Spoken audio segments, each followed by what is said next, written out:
Hello everyone, today we are here to know more about Asia beyond Singapore. With me here today, we have Karthik, Claire and Syah. Minister, I heard that MOE is emphasizing on students to learn more about Asia. I'm quite excited to know why. Could you share more?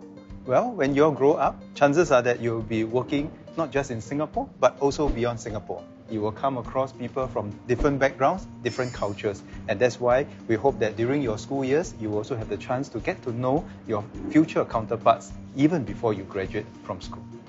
Minister, when you were a student, did you go on any overseas school trips in Southeast Asia, and how was it like? Well, I must say that during our time, we weren't as privileged as you are now. We didn't have many chances to travel overseas. The furthest I went was Johor Bahru for a chess competition with my school team.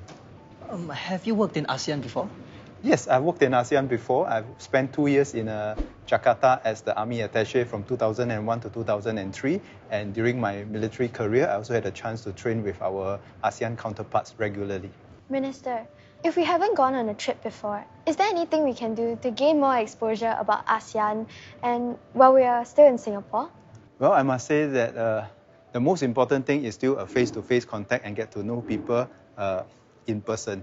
But having said that, learning from the experience of COVID, we can also learn about other people over the internet. We can also communicate and make friends with people virtually nowadays. But nothing replaces the face-to-face contact. Minister, can we really trust everything that we read online? Because you said that students can learn more about ASEAN on the internet, right? What will help us to distill what we need to know? That's really an important question because today you have so much information on the internet. Some of them may be true, some of them may not be accurate. So what we need to do is, as we discover more information, we must learn to distill and to discern. And one way to do this is to discuss it with your friends and your teachers and from people whom you can trust, and then we can collectively make sense of the information that we find on the internet. I am really excited to travel overseas, but I'm a little worried about language barriers. Should I be?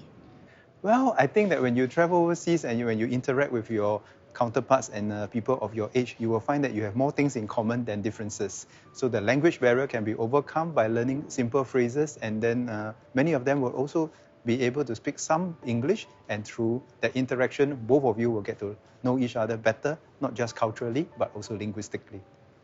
Do you speak any other ASEAN languages, and could you teach us some of the helpful phrases? Yes, when I was working in Indonesia, I had to learn Bahasa Indonesia, which is a bit different from Bahasa Melayu. In Malay, as we are used to, if it's 7:30, we will say 7.30, which is 7.5. But in Indonesia, if it's 7:30, they will say it's 30 minutes to 8, it's 7.30. So if you mixed up your time, you might end up arriving for your appointment either 1 hour early or 1 hour late, depending on the situation. And now, if you have a chance to travel overseas, in ASEAN or beyond, where would you all go and why? Oh, Minister, I would love to travel to Cambodia because I think that it would be very memorable and a different experience for me. With the different landscapes such as the jungles, the hills and the beaches in Cambodia, it would be very different as compared to Singapore's urban lifestyle.